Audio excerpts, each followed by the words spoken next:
Hello everyone, it's WhisperAudios and welcome back to another monthly favourites video.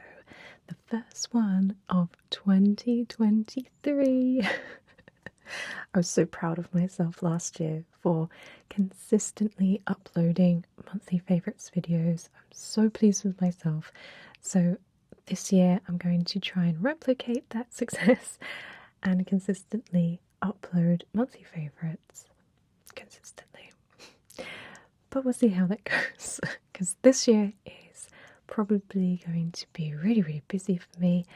I've set myself some personal goals, some work goals, and hopefully I get to achieve them, but I don't like to jinx it and kind of say what I'm planning because I don't know, I'm a little bit superstitious, and if I say it out loud then it might not happen. But do you guys have any like New Year's resolutions? Do you have any plans for this year? Let me know in the comments. I'll be really interested to know.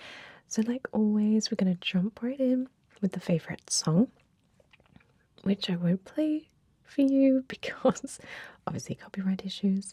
That hasn't gone away from YouTube.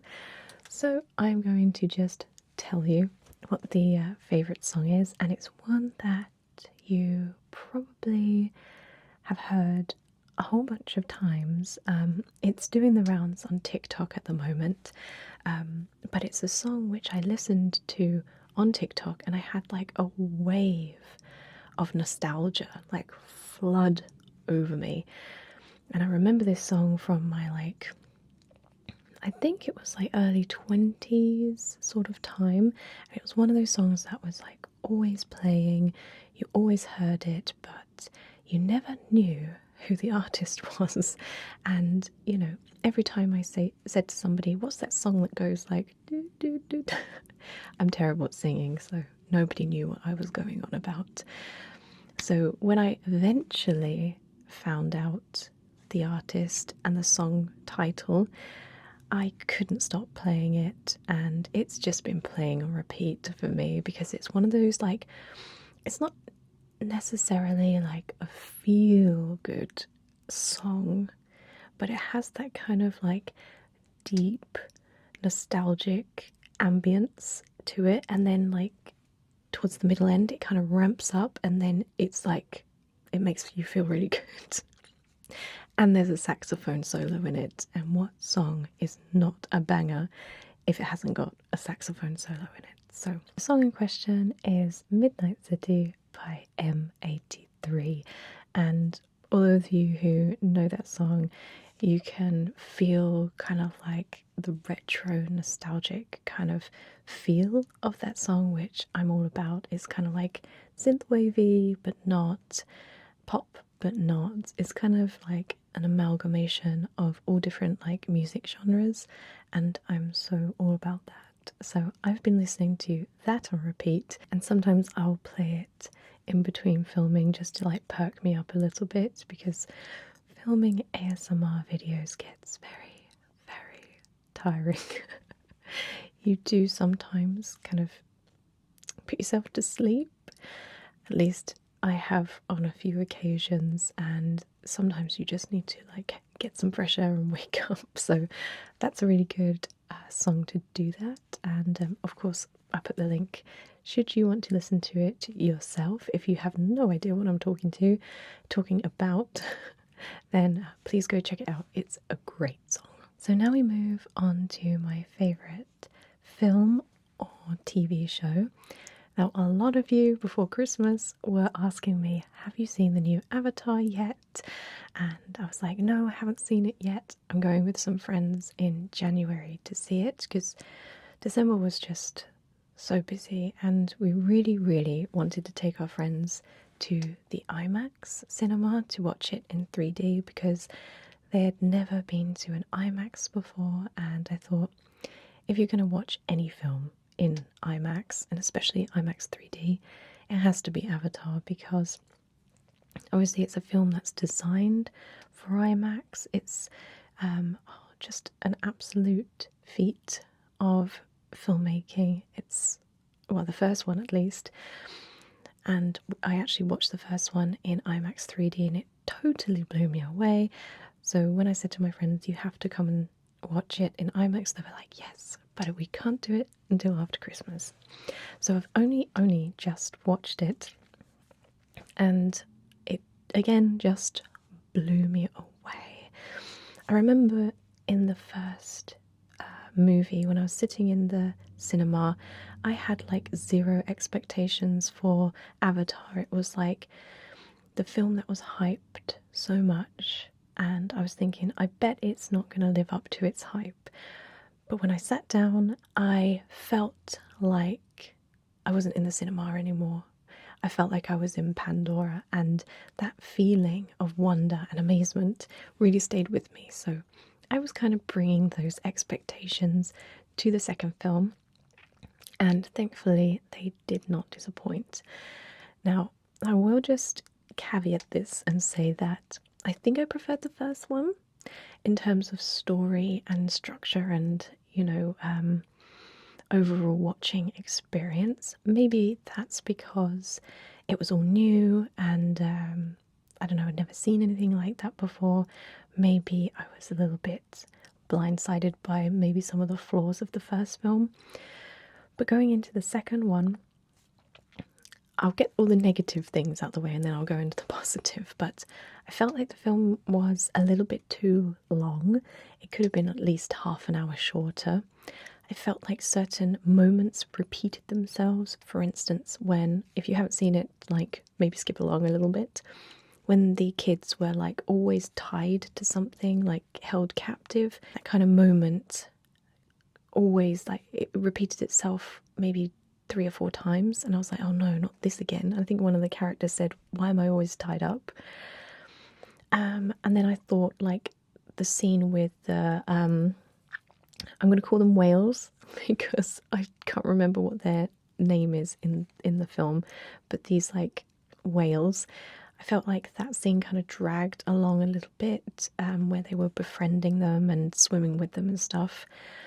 And I felt like the overall storyline was kind of like a repeat of the first one. Now, that's not necessarily a bad thing because there were elements that had changed, but watching it, I was kind of like, there's not really, I suppose, not really anything more that you can do with this storyline.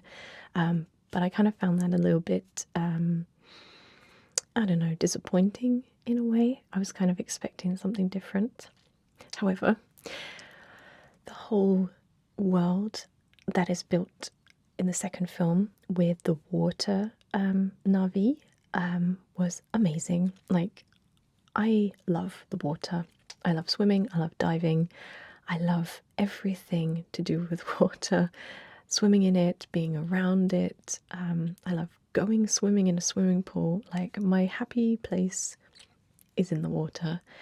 So when I saw these great huge expanses and this race of like native water people, I was like, get me there.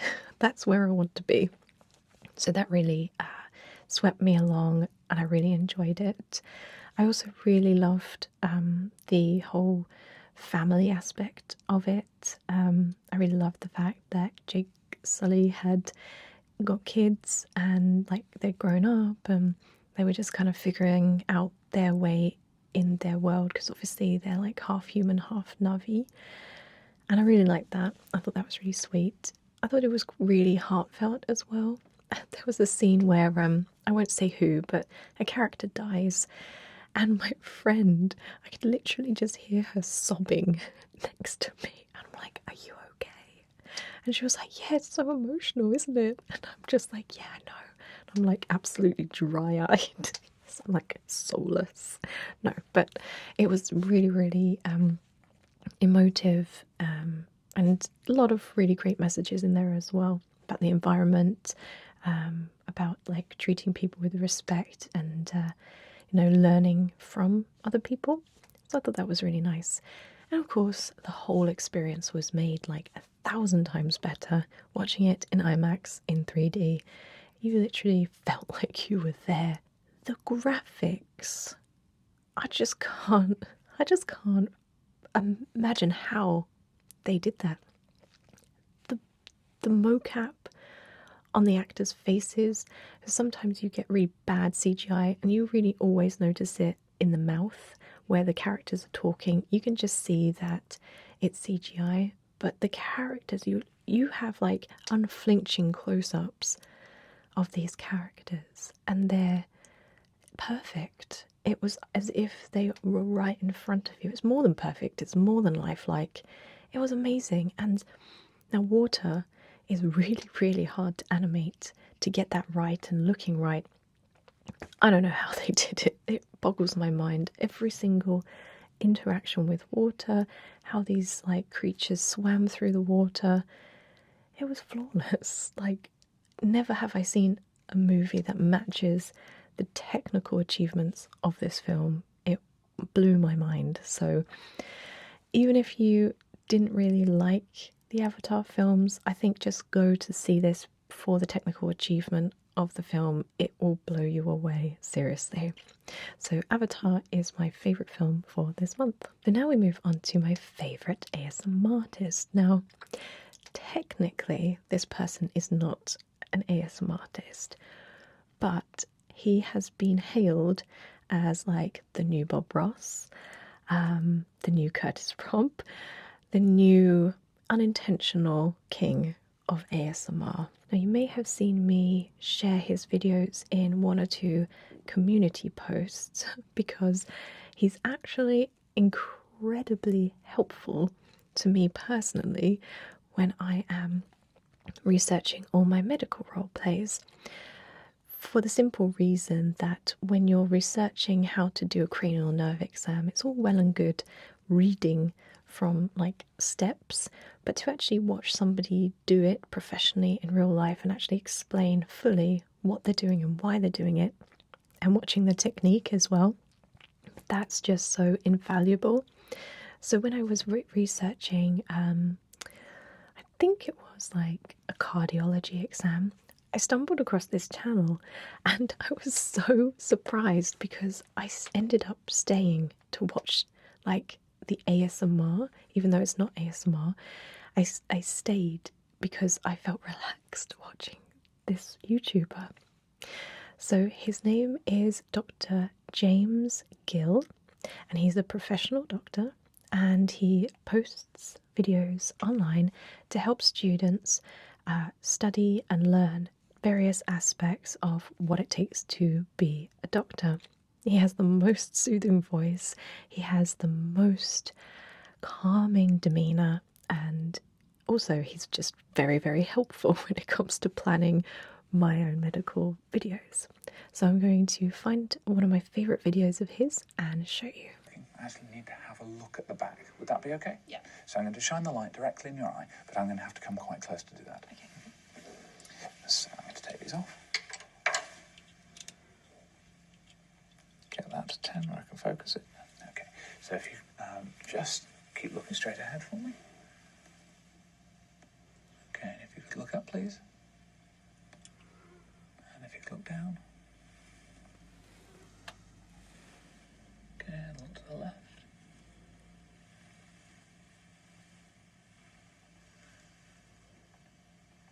Okay, and look to the right. So that video was called Cranial Nerve Examination Demonstration 4K Clinical Skills OSCE. So that's my favourite ASMR artist. It's, well, not an ASMR artist, unintentional ASMR artist, Dr. James Gill. So now we come onto my favourite thing for this month, and it's actually something I got for my birthday, but I haven't actually had a chance to try them out until last month, and they are the coolest thing in the whole world if you're a swimmer. So these are the Shocks swim headphones. They're not just for swimming, but they're designed for swimming. You can use them jogging or at the gym. They're wireless headphones that are waterproof, and you can load your MP3s, directly onto them. They do a version that links up with Bluetooth, so you can listen to your like Spotify playlist or like Apple Music or something. But because I don't have those services and I don't like the thought of like keeping my phone near the pool, I opted for the MP3 like storage, because then I can just swap out my songs when I feel like it. So they're completely wireless. And how they work, because there's no earbuds, right? They're bone conducting. So when you put them on your head like this, let me just, it'd be better if I move my hair out the way.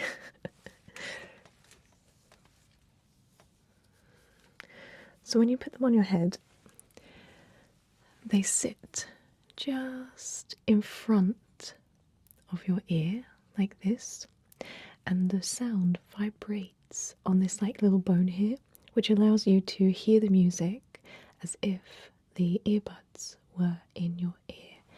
The sound is unbelievable. It's out of this world. Like, I was worried that you wouldn't be able to like hear it too well, but you can hear it just as well as if you're using like really good in-ear bud earphones. Now, I don't like things in my ears necessarily, because I feel like really shut off from the world unless I'm going to sleep, and then I sometimes wear earbuds because I have really noisy neighbours, and I like to block out the sound when I'm sleeping. But when I'm swimming, it doesn't really matter because I wear like a swim cap and it kind of covers my ears anyway. So I've been using these when I do my laps in the mornings, and they are just amazing. They're really comfortable. They weigh like nothing, and what I like is that you can just turn them on, put them into swim mode, even though I don't really use that because I feel like regular mode is a better sound than swim mode. I don't know, that's just my personal preference. And I can swim my laps no problem. I barely notice that they're there, and it just makes my swimming just go so much faster because you're listening to music you love, and you know, you're also getting a really good workout in as well. So they are the Shox Open Swim MP3 player. Now, they are on a little bit of the pricey side. I think they were about like £150. My dad bought them for me for my birthday, and I was so made up about it. Like, bless my dad, he is like the sweetest, kindest man, and he really struggles with presents and like thinking of things to get people. So Mr. WhisperAudios really helped him out this year, because I've been banging on about these bloody headphones for months because my old ones were really cheap and they lasted about 2 seconds and they broke, so I hadn't had any music for months when I was swimming.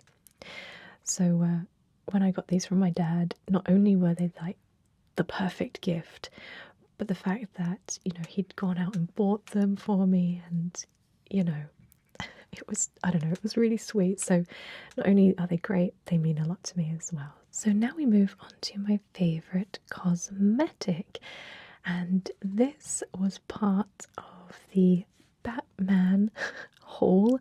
I got Batman. I explained what this is in the previous monthly favourite, so I won't explain it again. But this was one of the gifts gifted to me on my throne list by a kind person called Batman, who remains anonymous and an enigma to us all. And I wanted to show you part 1 of the gifts that were bought, and then next month I'll do part 2, because they're the same company but different cosmetics. I'll explain what I mean.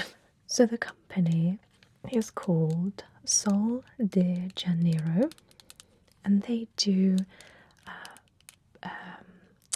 body products like body sprays, body lotions. I think they do like some skincare, but I haven't looked into that.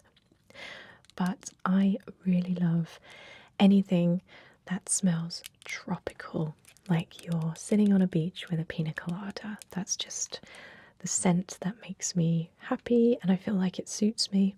I just love that like Hawaiian tropic vibe, you know what I mean? So on my wish list there were a bunch of body spray perfumes and body lotions, and I'm going to show you the body lotions next time, but I wanted to show you these. These are the small size perfumes, body sprays, and they have all different names and all different smells. So this one is a Brazilian Crush Cheriosa number 39. It smells like coconut cream and toasted praline, however you say that. And it's hair and body fragrance mist. I didn't realise you could spray it in your hair. That is really cool. So the top notes are coconut cream, the mid notes are warm vanilla, tropical orchard, and the dry notes are creamy sandalwood and toasted praline. And it says, lusciously addictive, this irresistible Cheriosa 39 fragrance entices with delicious mouth-watering notes of dulce de coco, a total temptation for the senses. So I'm going to spray a little bit. Okay, so that just smells like a pina colada, but more nutty kind of fragrance. Oh, it's so good. I actually keep this one in my swim bag because it just reminds me of like getting out of a pool when you go on holiday, and I'm like, yes, we can pretend like I'm in Greece or something. This one is number 40, Black Amber Plum and Vanilla Woods. The top notes are Black Amber Plum and Creme de Cassis. The mid notes are Jasmine Blooms, Brazilian Orchid. The dry notes are Vanilla Woods and Warm Musk. A paradise-rich celebration sparked with notes of Black Amber Plum, Vanilla Woods and Jasmine Blooms. Glamorous and luxurious. It evokes a luminous sophistication. Whatever that means. Whenever I read the word warm musk, I always think of Elon Musk in like a duvet. So I'm going to spray a bit of this one. Give it a waft.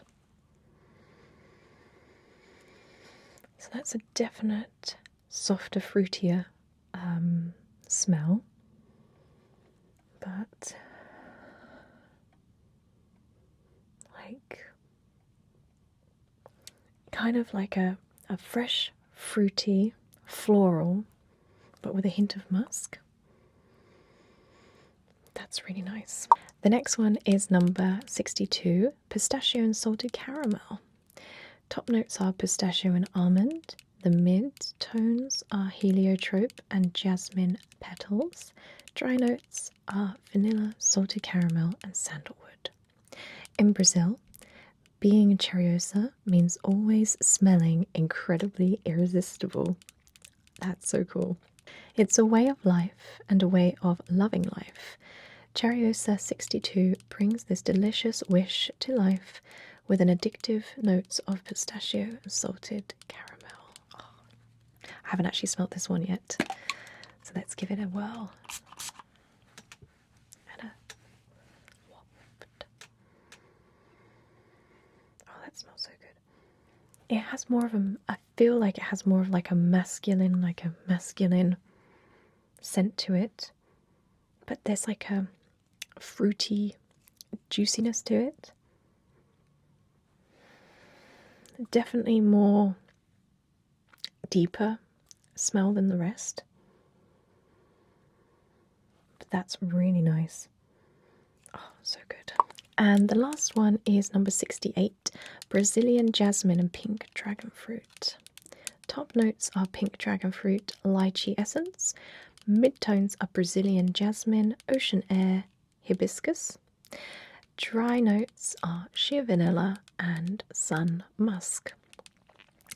So Cheriosa 68 invites you to step into our Brazilian garden by the sea, a lush oasis brimming with vibrant flora that dance with notes of Brazilian jasmine, ocean air, and a touch of sun musk. That sounds really nice.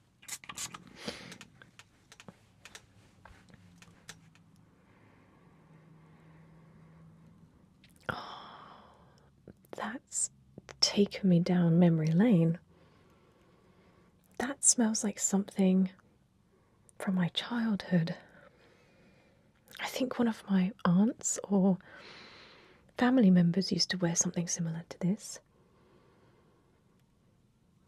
Oh, that smells so good. Oh no, I remember what it is now.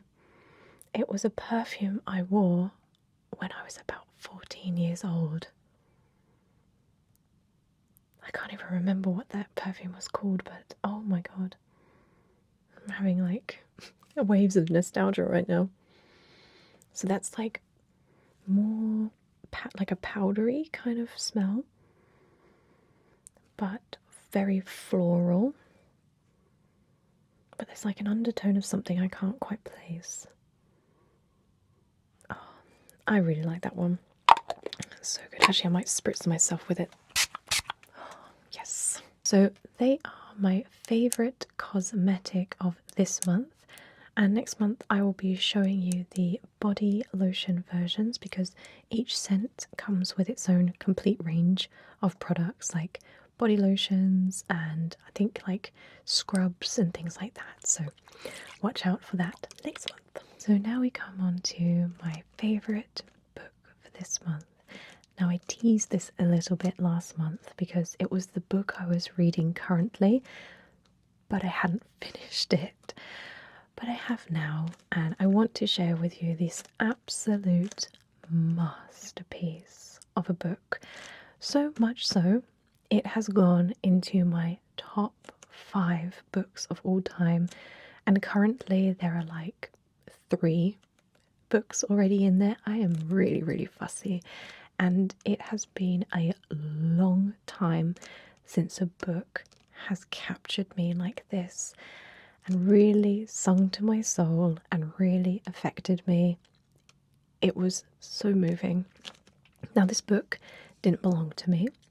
It was a book given to me by my neighbour, and she said, I think you'll like this book. And she gave it to me. It was a massive book, so instantly I loved it. And I looked at the front and I thought, oh, don't know, I wouldn't have picked it up myself. The cover looks interesting, but I was thinking, might not be my thing. So I went in with 0 expectations. But after the first chapter, I was 100% hooked, and by the end, I was sobbing like a child. So the book in question is called Cloud Cuckoo Land by Anthony Doerr. I'm not sure how you pronounce his last name. So this is my own copy. I bought it with some money I got for Christmas, but I read my neighbour's version. Now, this book is unique in so many ways. It tells, I think it's 3 different storylines from 3 different time periods in history and the future, and it basically is weaved around the central theme of this tale, Cloud Cuckoo Land, which is like an ancient Greek tale. I think it's made up in the book. It's based on real like ballads, like Greek ballads and storytelling. And this book and this tale binds these completely different characters all through the ages. Now, that may sound very odd and strange that we're flitting between, 13th century Constantinople to modern day Idaho, I think it is.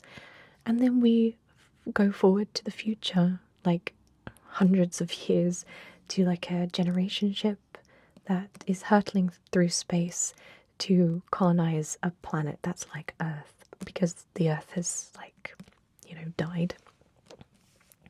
So at first you think, oh, how is that gonna, like, how are you gonna feel for the characters and, like, follow what's going on?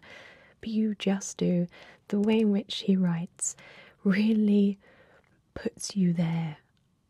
I don't know how else to explain it. Like, I was swept away with these characters, what they stood for, and what they lived for. And this whole central theme of this book, of this Cloud Cuckoo Land, about basically chasing after something that's impossible and people laughing at you for it, thinking, oh, you're a stupid fool for doing these stupid things. But in the end, you know, you do find what you're looking for, but is it really what you were hoping it was going to be? So I really love that. His writing is just quite simplistic, but I think that serves the purpose of getting you into the story and following along easily without sort of taking too much time explaining everything. And I literally cried at the end. There's a storyline, Omir, I think, and that storyline just made me cry so much. He's just such a great character, and Seymour's character as well. Oh my god, the things that man went through. It's just so heartbreaking. It's unflinching, and it's just such a great read. If you liked the book, not the film, if you like the book Cloud Atlas, which I really do, then you're going to really like this, because it has that kind of same feel to it where you're jumping backwards and forwards through time, but based around a central storyline. So Cloud Cuckoo Land is my favourite book of this month and one of my favourite books of all time. So please go and check it out.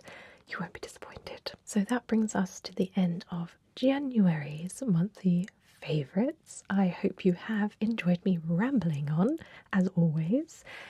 Links are going to be down in the description. Let me know in the comments if you've read the book or used any of the products that I mentioned. Please go check out Dr. James Gill if you're not subscribed. He's so great. And let me know if you want me to try out any products, watch any films, TV shows. I'd be really interested to know what you want me to talk about next. So thank you so much, as always, for all your support, your comments, your encouragement and love. I really, really appreciate it. I hope you have a wonderful rest of your day, whatever you're getting up to, and I look forward to seeing you next month for another monthly favourites video. Take care.